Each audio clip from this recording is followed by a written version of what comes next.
Good evening, ladies and gentlemen. I'm Roger Hayes, Chairman of the British Constitution Group.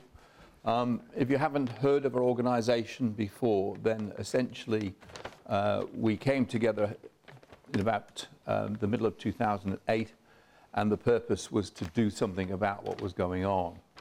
And if you ask the question, have we made any progress? The answer is we most certainly have. And I've been focusing on the courts. I'm in the courts quite a bit. We're challenging the system, we're challenging the judges. And what I can tell you is, first and foremost, when I walk in the courts in Birkenhead, they all say, "Good morning, Mr. Hayes." And they all say they quite like it when we go in because it's always interesting for them. The last case I was in, it was about 2 weeks ago.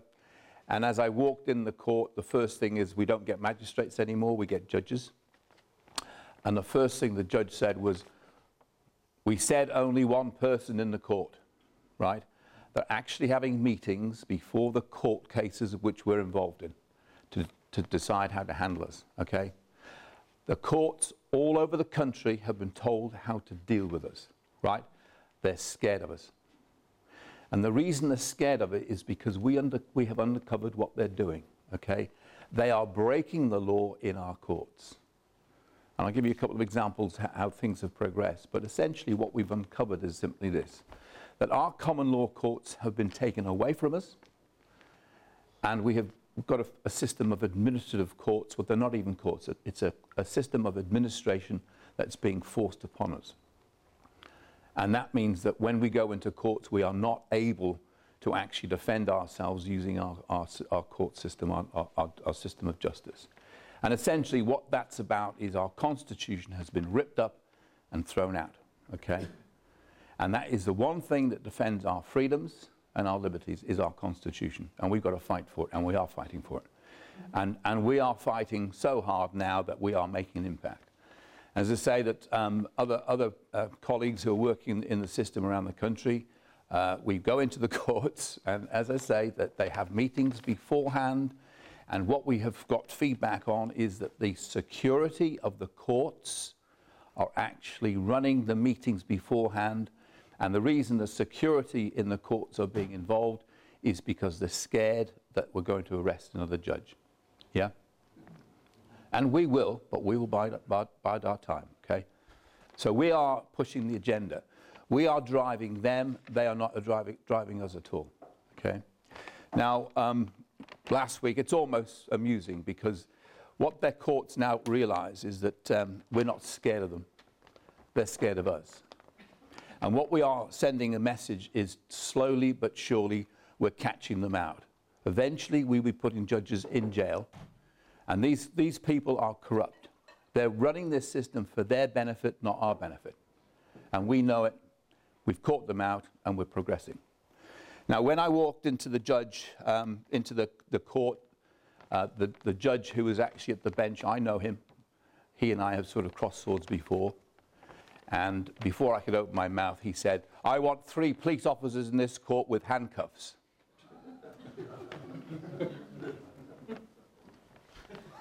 So you've got 6 hours then? I'm thinking, well, I've made an impact. I haven't even opened my mouth yet, okay? And he wouldn't allow any of the observers in. So much for open courts, eh? It's incredible. So I said, why aren't I allowed my observers in here? Because we're supposed to be able to see that justice is done, right? They don't want people seeing that justice is being done because it's not being done. And that's the truth of the matter. This little episode with this particular judge, he then turned around to the council. This is another liability order. I think I'm my 5th year now, so I'm a regular in the courts. And look, the council officials shake. They're very scared. They're very nervous, and they're intimidated because we're challenging everything they're doing. The council official was asked to give her reasons or read out her evidence, and she prattled through a bit of nonsense.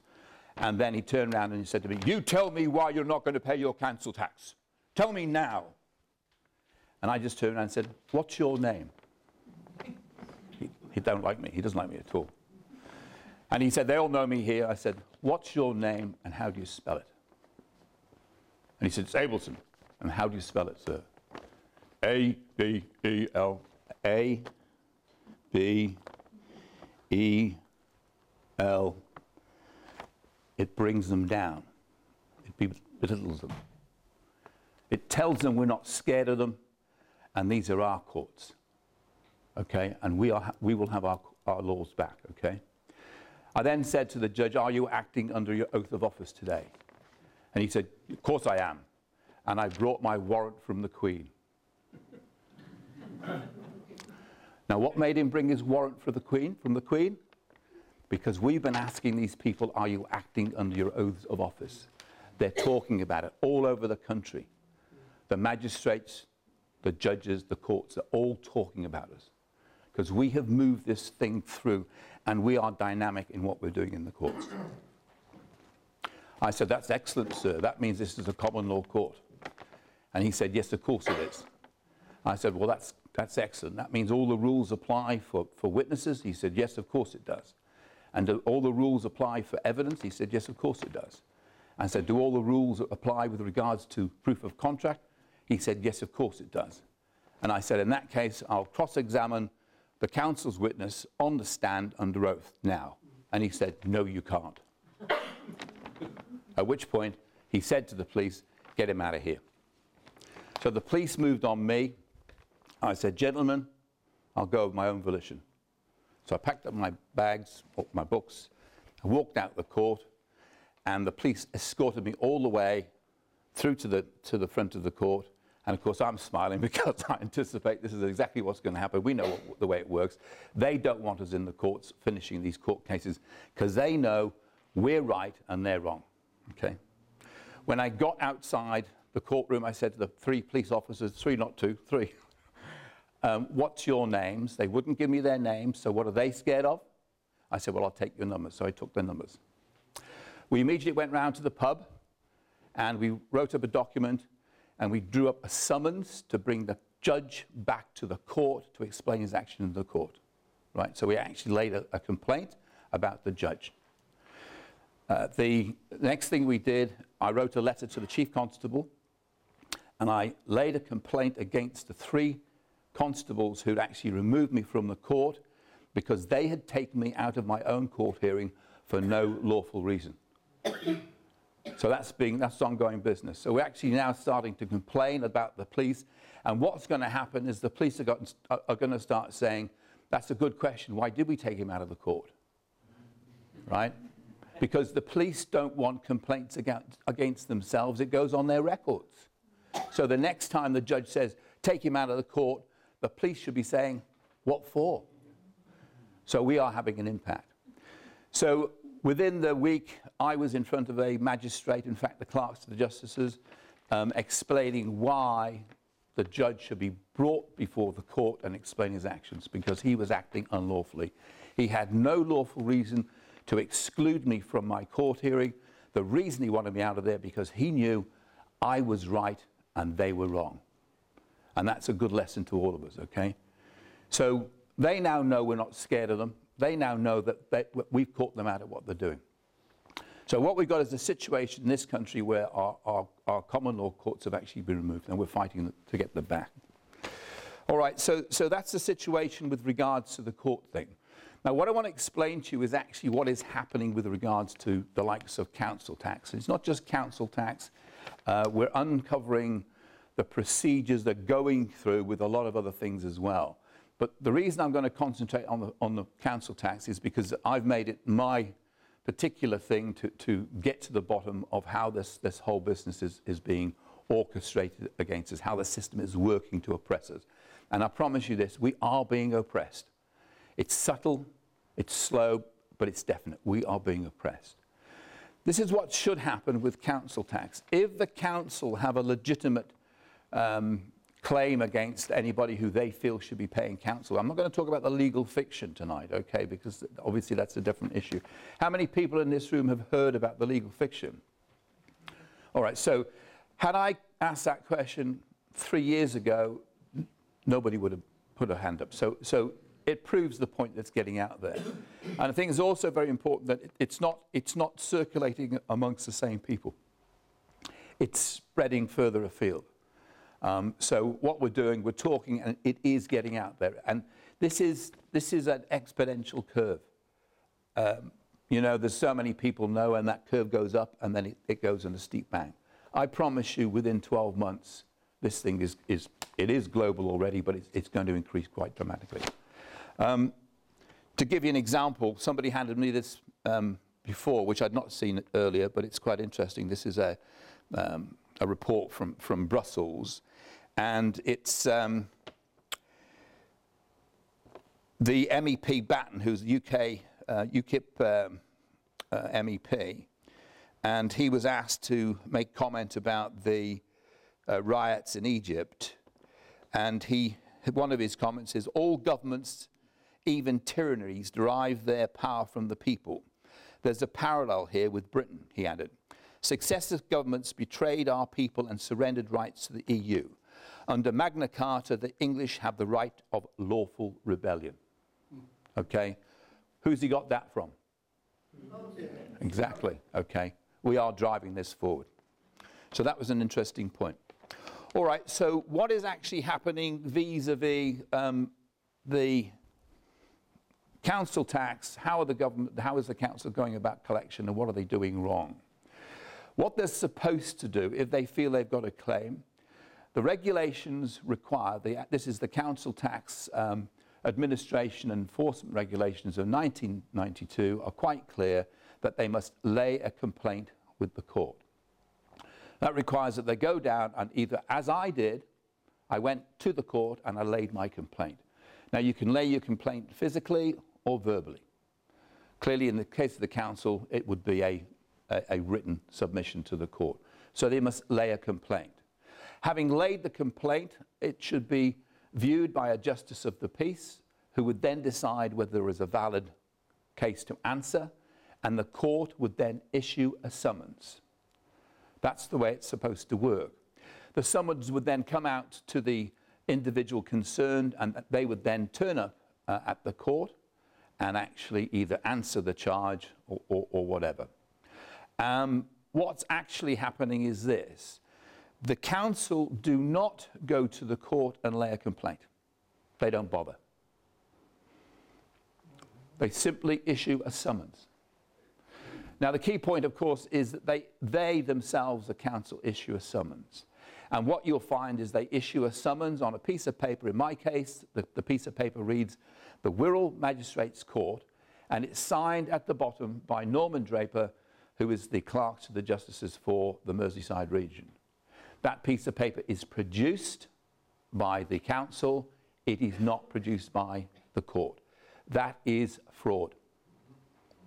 They are committing fraud, and the courts know they're committing fraud. Now, what I have done is I've gone into the courts and I've said, could you please give me all the information with regards to the complaint that has been laid with regards to this summons? And the courts tell me there is no information. And I've said, well, there should be. And the clerks, not the clerks, the justice, but the legal advisors there have said, well, that's the way we do it now. Right, so what you have is, for expediency, they are ignoring the regulations, they're ignoring Acts of Parliament, and they're just doing it their way. And this collusion between the council and the court is unlawful. When you go to a court, you're supposed to be in a place where you have a neutral judgment between you and the other party, the plaintiff and the respondent, and yet here you've got the council and the courts colluding, right? So in the courts, we've then asked the question of the legal advisor. I've asked the question of legal advisors, is the court responsible for its own paperwork? And of course, the legal advisors know where that's going, and they're not inclined to answer. Okay, and we have been catching them out. I've been in court and said to the magistrates, this piece of paper is a fraudulent document. You cannot pass any decisions based on a fraudulent document. They just ignore you because they don't know what to do. Okay? So with regards to the documentation, both the laying of complaint is not being done. The summons is being fraudulently created by the councils. And then the judgments by the magistrates, despite them knowing that the documentation is fraud, they just if you like, stamp the paperwork that the council issued them. Now, what's actually happening is that room that you're in is not a court. It is not a court of law. It's an administrative process. It's just a room. And of course, if we've all discussed the legal fiction, we understand the process, that we're dealing with a claim against the legal fiction, not against the individual, the flesh and blood man, as it were. But moving on from that, what happens there and after? You will then get a letter from the council saying that they have got a liability order against you. Now, if there was a liability order officially created by the court, then it would be on the court record. Again, the regulation states that if a liability is ordered, a judgment or liability order is ordered by the court, it must go in the court record. So I have been down to the court, I have written to the court, and I have said to the court, would you please provide me all outstanding judgments in the name of Mr. Roger Hayes or Roger Hayes, etc. And they have written back and said, there are none. Okay? And the reason there are none is because it wasn't a court. Now, with a liability order, if it was a real liability order, the individual who has the order for their benefit, if they want to then collect on it, remember, a liability order is an order by the court to pay the money. So if you don't obey a court order, that is contempt of court. And of course, what they can do is they can then ratchet it up to the next level. So the next level is this, that if you don't pay that liability order, the court, on application by the council, would then issue a warrant of distress. And they would then issue a warrant of distress and give it to a court bailiff, who would then come knocking on your door. Of course, they don't do that either, do they? What they do is they pretend they've got a liability order, and they ring up the local bailiffs, and they actually use those as debt collectors. And they give them a little piece of paper, and the bailiff comes knocking on your door. When the bailiff knocks on my door, I tell him to go away, politely. Okay, there's no point being rude about this. And they do go away. And of course, the next process is that the council decide the process by which they go forward next. Now, if this was all legitimate, they could go through the process, the lawful process using the court system, etc. But they don't. This is a private format they're using, and the whole thing is a scam from start to finish. Now, as most of you know, I've sort of well prepared for all of this, and I decided to take it to the next level. They decided they were going to bankrupt me, or bankrupt the legal fiction. Of course, they can't bankrupt the man, they can't bankrupt the flesh and blood man because there's no contract. Suffice to say that the next thing, I allowed this to go through. I was actually busy on the day. I've had a letter from the official receiver, and the official receiver has said, you are bankrupt. And I wrote back and said, no, I'm not. And he wrote back and said, yes, you are. And I said, no, I'm not.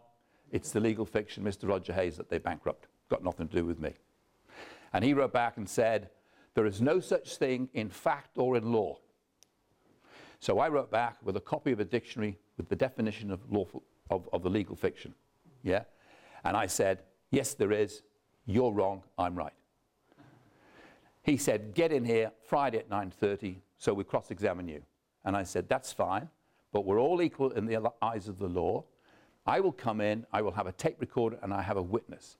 And I will ask you the following questions. And if you answer these questions, then I'll answer yours. And he phoned up and he cancelled the meeting.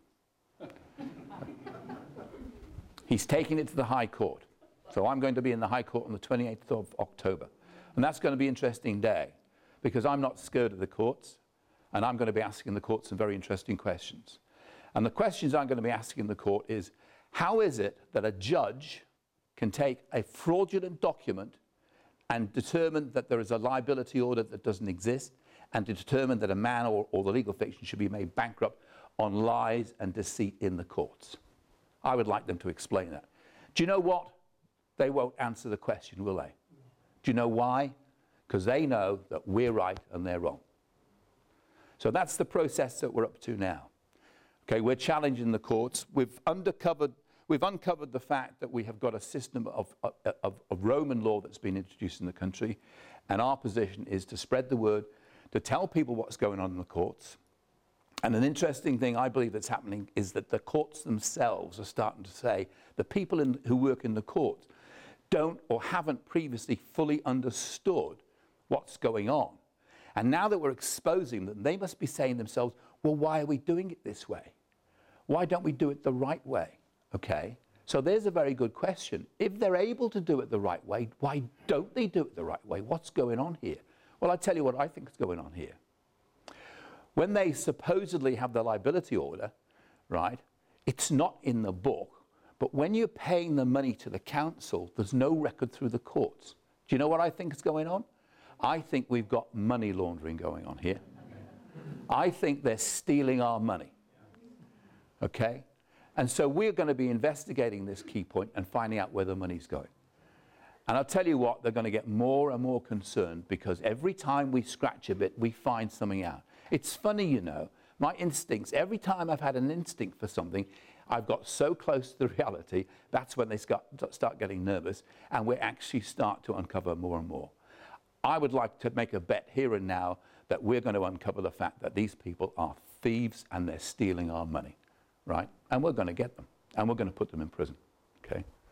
And we're going to chase the judges, and we're going to chase the chief constables. All of this team that are pressing us, we're going to chase them until we get our day in court, okay?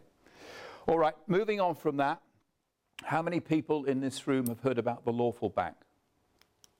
Yeah. Okay. Lawfulbank.com. The lawfulbank.com, okay. The problem that we all are suffering from is greedy bankers, yeah? We have a banking system that is basically just a casino banking system. And as a direct consequence of it, we are being pushed onto a treadmill to pay taxes, ever more increasing taxes and fines and penalty fines and so on and so forth, because they need more money. And what's happening is the more and more people who are getting on the greedy treadmill, the more and more money they need from us to feed them, okay? And that's the issue at the moment. We know the system's going to collapse. We don't know exactly when, but we know it's getting near. And obviously, we sort of give advice to people as far as what they can do to ease their situation. People have mentioned, make sure you've got spare food in the house, that sort of thing. But I don't want to focus on that. What I want to explain to you is that the solution to the problem is our own monetary system. And the Lawful Bank is the start towards that. What is a monetary system? Okay, it's if we take this room as a community, and if we assume that we have all the resources that we need to live our lives normally, food, petrol, etc., the money would just be a tool to allow us to exchange those resources. It is of no value whatsoever. Yeah, that's the basic format for money, is to allow us to exchange our resources. So if we create our own monetary system, the one thing that we need to make our monetary system work are the resources. So in order to find the resources, we need a critical mass of people. And what we're doing with the Lawful Bank is we're asking people to sign up to the Lawful Bank so we can start building our numbers. And when we have sufficient numbers, we can literally just create our own monetary system. It really is as simple as that. In all the things that we are doing, the one thing I keep saying to people is all we need is the numbers. It's numbers, numbers, numbers. So the ongoing situation with the Lawful Bank is this. At some point in the future, we'll be able to actually launch our bank. And this is the way it will work. If you bring £100 into our bank, we will actually, using the fractional reserve system, give you £1,000 worth of credit, okay? Now, we will take the £100 of their money and we will retire it. And we will create our own currency. And we're hoping to be able to use that currency in our local retailers. And if the local retailer says, is this worth anything? We say, yes, it is. We can actually exchange that for one of theirs. So we'll build confidence in our currency. And on the back of that confidence, we'll build confidence in our system, okay?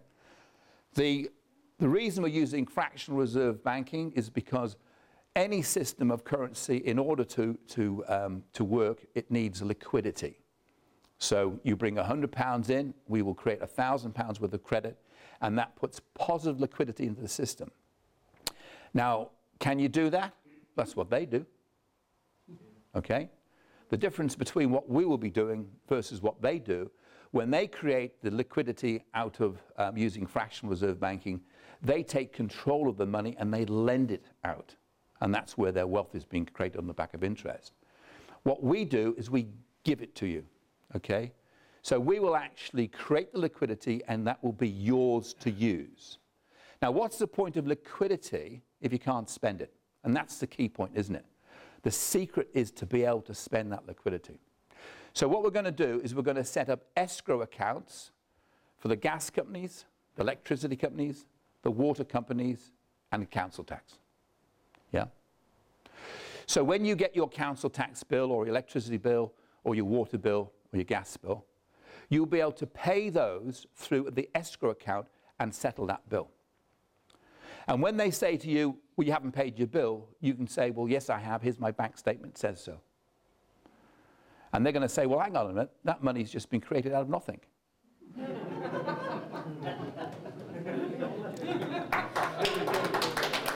and we're going to say, and we are going to say to them, guess what? So is yours. Now, what effectively we are doing is we are actually going to be taking back control of a resource. My belief is that gas, water, electricity are essentials, right? We should not be paying profits to foreign corporations for essentials. Our government should be providing that because we need it. It's an essential part of our lifestyle, our requirements, okay? So I believe that the people will get behind the concept of us taking back control of our natural resources, yeah? So that's the process that we're looking at in terms of developing the fractional reserve system. Okay, so in terms of businesses, mortgages, we'll be able to provide mortgages interest-free. We'll be able to provide loans to businesses interest-free. We'll be able to provide loans for cars and essentials interest-free. Now, when you borrow money to buy an asset, you have to pay it back. The problem with the system that we have at the moment is they've lent it out willy-nilly without securities, proper securities, and it's also the interest. Effectively, the system itself is a constantly increasing monetary system, a constant supply of money because of the interest. Our system wouldn't encourage that. So we're able to provide that mechanism. Now, if we're looking at the idea that we've paid all of our bills to the electricity company, etc., we're inviting them to use our system as opposed to the other system. And if they turn around and say, well, how are we going to spend the money? We will say, well, actually, you can use the money to pay your employees. So you can actually use our money. And why would your employees want to use the money or our system? And the answer is because we can provide them with mortgages interest-free. And there is no good reason why you shouldn't use our system versus their system, because our system, it benefits the people, whereas the other system benefits the greedy bankers.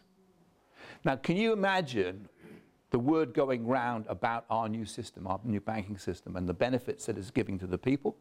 And can you imagine what politicians are going to be saying when the people start saying, what do you believe you should be doing? Do you think you should be supporting the people system or the banking system? What do you think the politicians are going to be saying? Well, we know who they're working for, don't we? But what about the next elections? The dynamics of the whole situation are going to be quite interesting. So we need to spread the message about the Lawful Bank. We need to get the numbers signed up. And at some point in time, we will have enough people to be able to launch our own banking system. And I can promise you they're going to be very, very nervous about that. Now, the actual mechanism of the banking system itself is quite straightforward in so much as local communities can set up their own branches. The local branches will have their own representative. We'll have a committee of 100. And the committee of 100 will actually make recommendations, and they will pass the recommendations down to the members who will vote on it. So we'll have a constitution. The committee of 100 will hire and fire the people who will actually run the system, and the people who run the system will run it in accordance to the constitution. So it's not top down, it's bottom up. So it's a people's bank controlled by the people for the people. And that might sound a bit glib, but I think it's a pretty realistic scenario. In the beginning, Abraham Lincoln, President Kennedy, I won't go into details, they were all shot, they were all killed because they tried to usurp the banker's cartel. It's been nice knowing you. Yeah. I'll answer that question. It's a very important point. So let me cover the key points. First and foremost, you've asked about, the safety of any individual setting up a new bank account. The Lawful Bank, I have got nothing to do with the Lawful Bank, okay? It's being organised by other people. There are other similar banking things being set up now, so you can shoot me in the head. It's got nothing to do with me, okay? And the other thing, of course, is because it's each individual branch will be operated by half a dozen people. Half a dozen people can set up their own branch. They could have 100 members, or they could have 500 members, whatever. We're anticipating thousands of branches all over the UK, and each one of those branches is owned locally, it's autonomous, and it can't be controlled by the organisation, as it were. So it's controlled locally. So they've got a problem because they have to deal with every single individual branch, and anybody can open a branch subject to the security criteria. Okay, so as one fails or succeeds on its own merits, another one will start. So you've got a constantly changing network of branches. Okay. Now, as far as the electricity companies, they turn around and say, well, we'll cut off your electricity. I want you to imagine this scenario. We're talking about a minimum numbers. We're talking about a critical mass. When you've got 1 million people who have decided to actually pay their electricity through an escrow account, and if you've got 1 million people who've got their own peace officers, because we are talking alternative governance, we are setting up our own courts, we're setting up our own peace officers, we're setting up our own bailiffs, okay? If they come knocking on our door, if the bailiffs come knocking on our door, we will meet them and greet them, and we'll say, listen guys, go away, because we don't recognize your authority. Now that's already happening. What's happening now with the bailiffs is they're walking away. They won't knock on my door. And I'm not using violence. We will not use violence.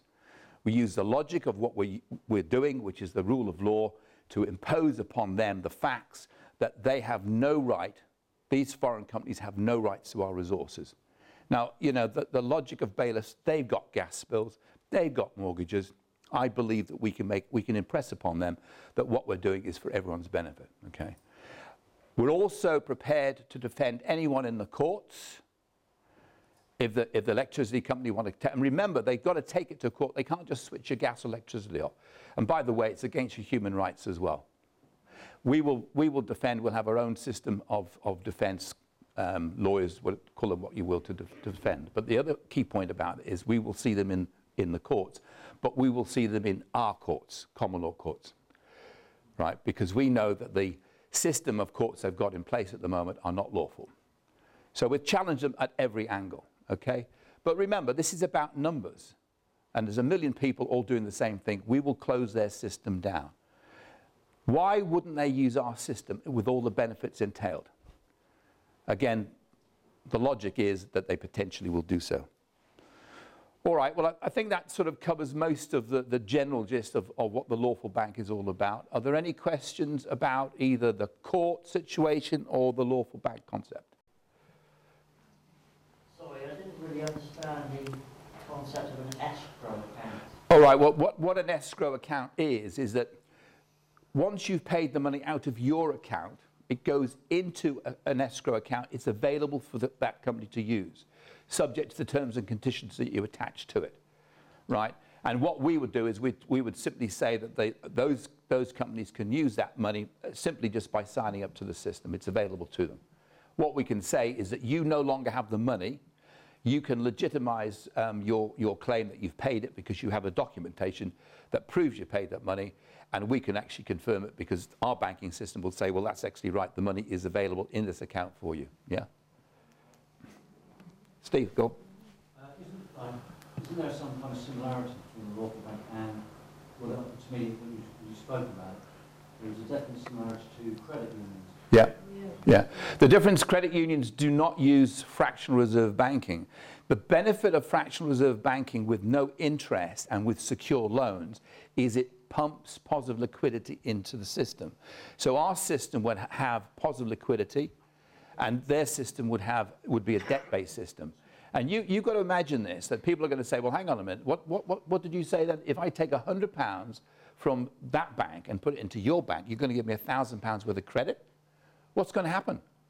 So if you take your £100 and you put it into your bank, your new bank, and you pay your gas, electricity, your water, and your council tax, what are you going to do when you get another £100?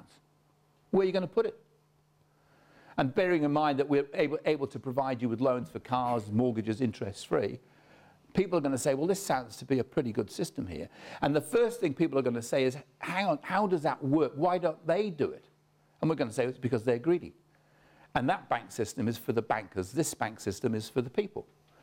So the argument is going to be, people are going to start talking about it because they're going to start asking the question, well, if that system is ripping us off, why aren't our politicians supporting this system? And we'll say, because the politicians aren't working for you, they're working for the bankers. So the whole thing starts to unravel for them. And I promise you, even now they're starting to backtrack on it. That's why you've got people in the Parliament all of a sudden starting to talk about positive money, alternative monetary system. This isn't started out of nothing. We are pushing this agenda. It's because we've been telling them about the corrupt banks that people have started to come up with the supposedly owned solutions. And it's funny, isn't it? We've been talking about this for 2 years now, and I don't recall any member of Parliament ringing us and saying, can we help? All of a sudden you get this very impressive organisation that starts to talk about a positive monetary system, and you've always got a couple of MPs hanging on in there, haven't you? Right? Gatekeepers. Are they interested in changing the monetary system? No, they're not. They're just gatekeepers to promote a system that's not going to work. If those MPs had any idea that they wanted to make a positive impact, they would be talking to us. That's why we know that they're not genuine. Okay? You look at this whole child business, which Brian has done a superb job for the last several years. How many MPs ringing up to see if they can help? 0. And we talked about Holly Gregg, and we talked about these other cases that Brian's involved in. Where are the MPs, right? 650 MPs, you've got one who's supposedly they're representing the parents who've lost their children. It's a disgrace, okay?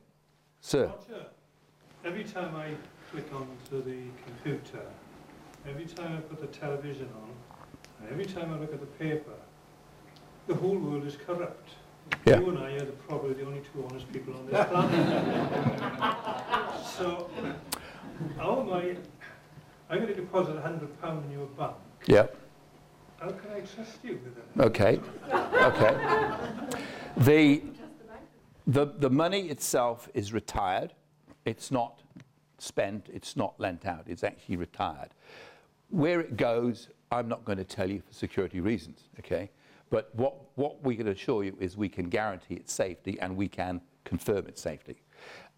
We have a little technique where that money goes, which if I actually told you here and now, you think it was absolutely genius, and it is genius, and it's part of the strategy. And we will have a committee of people who will understand the mechanism. But the process that we're going through is we will slowly but surely take control of their money supply.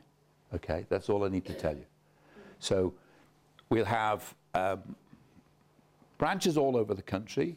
The branches will take responsibility for the deposits initially. We already have a system in place. We already have terminals available to us, and we already have cards. So I can actually put a terminal in my house. I can put a terminal in your house, and I can transfer money from my bank account to your bank account. That's available already.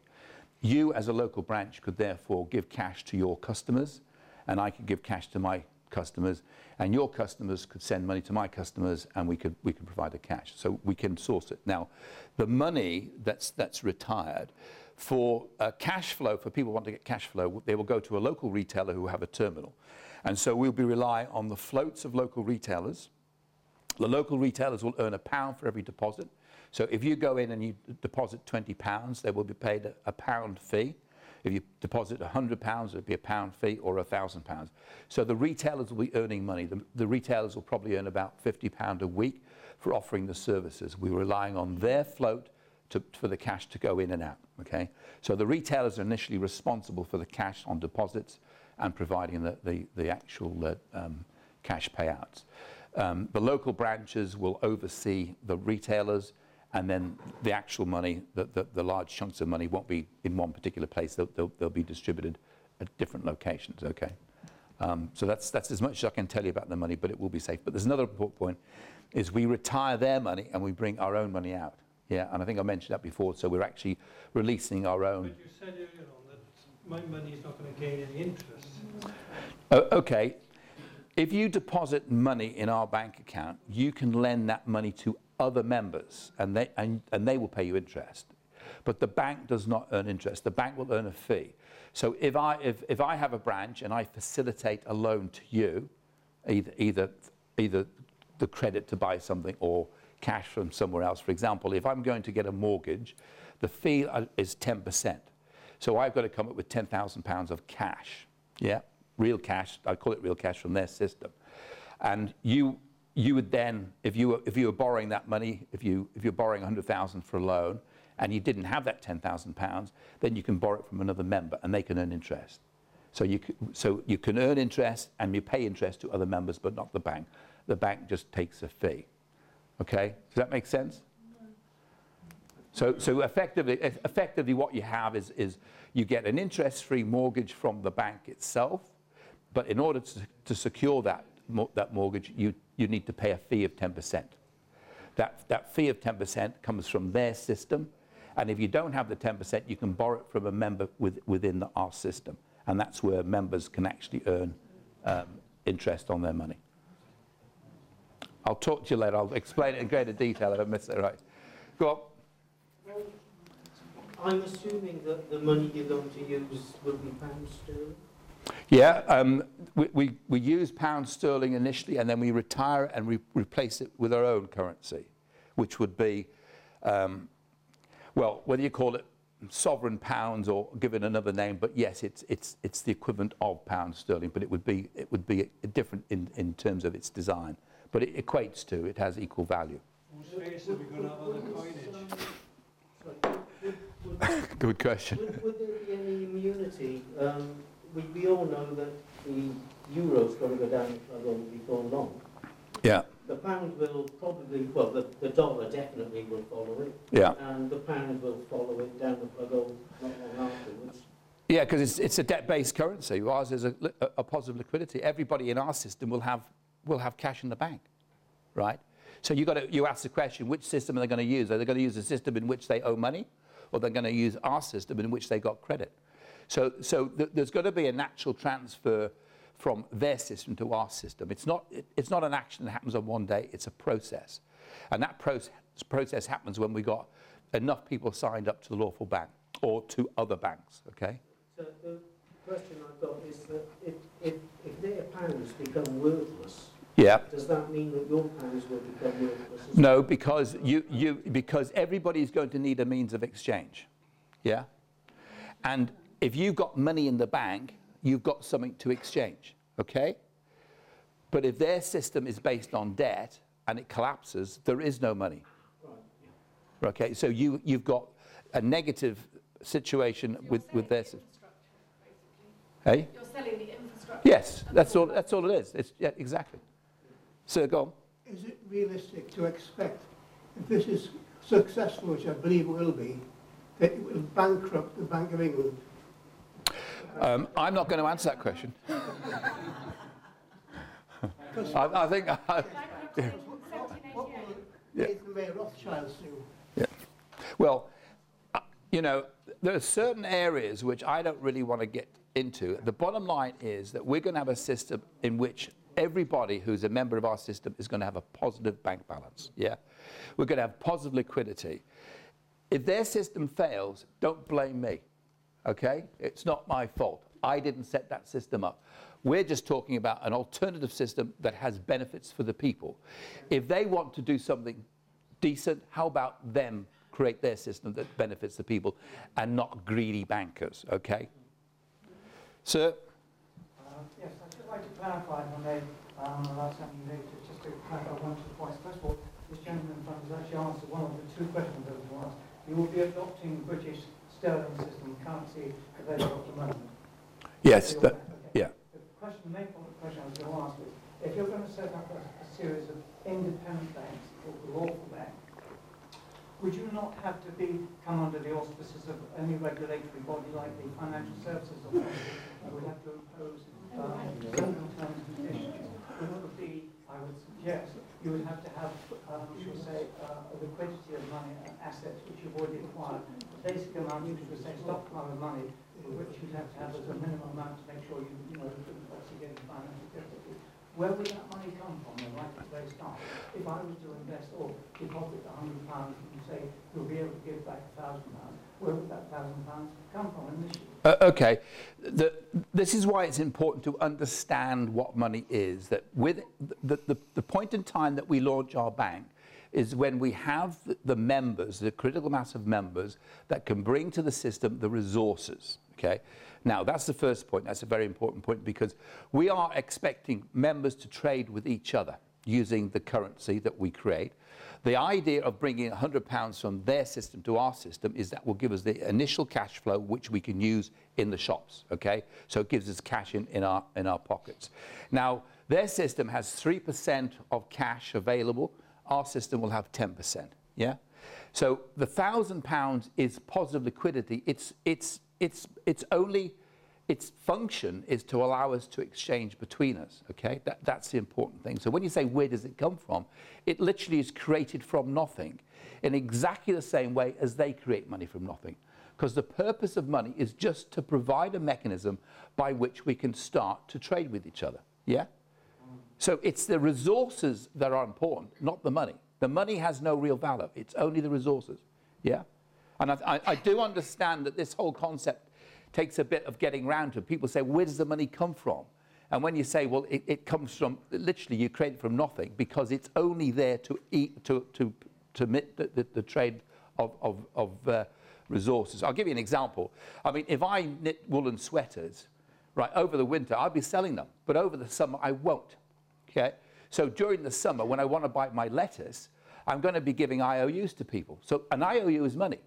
So I'm going handing all these IOUs to these people to buy the lettuce. And come the winter, when they want sweaters, they're going to be bringing me IOUs back, aren't they? And I'll be giving them the sweaters in exchange for the IOUs that I gave to them for the lettuce during the summer. So the money was created out for nothing. But because of the delay in our different commodities, I'm requiring to borrow money in the summer, and I get the cash flow back in the winter. So the money itself is not of any value, is it? What's of value is the lettuce and the sweaters. Yeah? Okay. There's a young man at the back that just wants one question, and then... Okay. I don't know whether you should start from I was just going to say, like everyone here, I'm sure can agree with like his bank thing we're talking about. It's beneficial for everybody. But how easy is it to sign up to this group or sign up? The lawfulbank.com, you just put your name on there. And that's the mechanism by which we communicate with you. That's the mechanism by which we sort of, we if you feed the concept, how it works, etc. Because obviously there's a lot of other issues attached to it. There was a question, part of your question I didn't answer. I can't remember what it was now, but there's so many different aspects of banking, and we've covered them all, but I may have not explained them all tonight. But through that website, you'll get the details emailed to you, so that you just literally sign up. It doesn't cost anything. If you established the court and went into the poll tax are corrupt, Yeah. and operate corrupt practices for finances, you explained family courts are also operating Yeah. under the secret courts. Is there any court in this country that is immune from this sort of... There are lots of good judges out there, okay? That there are lots of good people working in the court system. It seems to me that they're taking out the smaller courts, and once they can get the court in the local town, the family court, you're going to go straight up to the high court. So they change things from the grassroots, Yeah. so that they can Yeah. eventually No, it's the jury. change things What they do, yeah, the jury's a key thing. Yeah, the thing at the moment is that if you take a small local court and if you're dealing with the local authority, you're always going to get the system that working against you. You don't get fair hearings in the courts, okay? That's the first thing. But if you're going into the court and you've got an issue with your neighbour, you'll get a fair hearing, because there's no interest in them being biased against one unless he's, you know, part of a club. And I'm not going to mention the club, but you know what I'm talking about. So most of the system is actually that's in place. Most of the people working in the system actually think the system is good, because they don't fully understand what's happening behind the scenes. So what we're trying to do is we're trying to re-educate these people to understand that the system, as far as councils are concerned, is corrupt as hell. And there are some people within the court system that are assisting that process. Whether they realise what they're doing or not, I don't know, I don't care. But once we've told them, once we've educated them as to what's going wrong, we expect them to change. And at the moment, that's what we're doing. With Norman Draper in Liverpool, you know, I've explained to him that these judges can't do this. These judges can't kick me out of my own hearing just because he doesn't like what I'm saying. I'm not being rude. I'm not going in there shouting at him. I'm not being rude to him. I'm in there with the rule of law, and the judge is using the rule of force. And we're saying you can't do that. And so we're slowly but surely getting the courts to change their processes.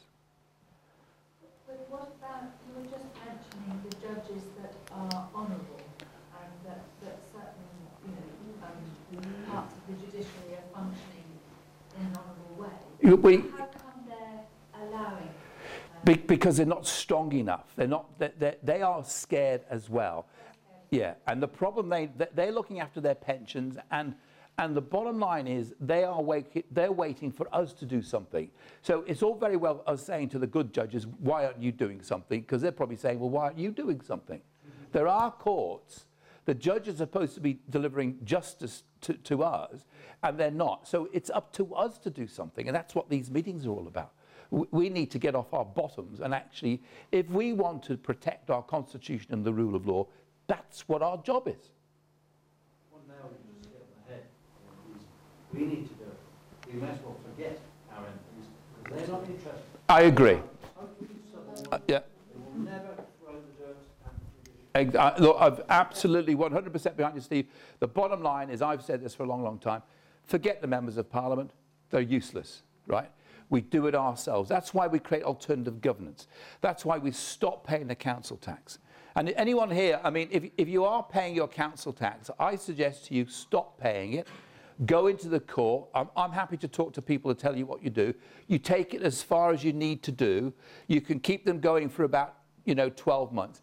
If 1 million people were doing that, the system would come to a grinding halt. They are taking note of what we're saying. They're watching the videos, etc. I'll tell you an amusing little story, because I wrote to the chief constable and complained about the 3 constables who threw me out of the court to complain. And there was a knock on the door, and I opened the door, and there was a policeman there. And I said, oh, hello. And I thought he was coming to deal about this complaint. And he said, is it Mr. Hayes? I said, yeah. And he said, do you drive a car? Blah, blah. I said, yeah. He said, can I come in? I said, yeah. So took him inside, sit down, like a cup of tea. No, thanks. He said, just had a complaint that someone drove off from a petrol station without paying the petrol bill. And I thought, oh, right. When was that? And he gave me the date. And of course, what had happened, and I just absolutely sort of drove away. So I said, oh, I'll tell you what. Can you take me down to the petrol station, and we'll go and have a chat with the guy down there, which we did. And of course, I said, will you bring me back? And he said, yeah. And on the way down and on the way back, I had a very good conversation with this policeman. The long and the short of it is that the guy at the petrol station, I knew. I said, oh, obviously. He said, oh, I knew who you were, but I didn't know where you lived.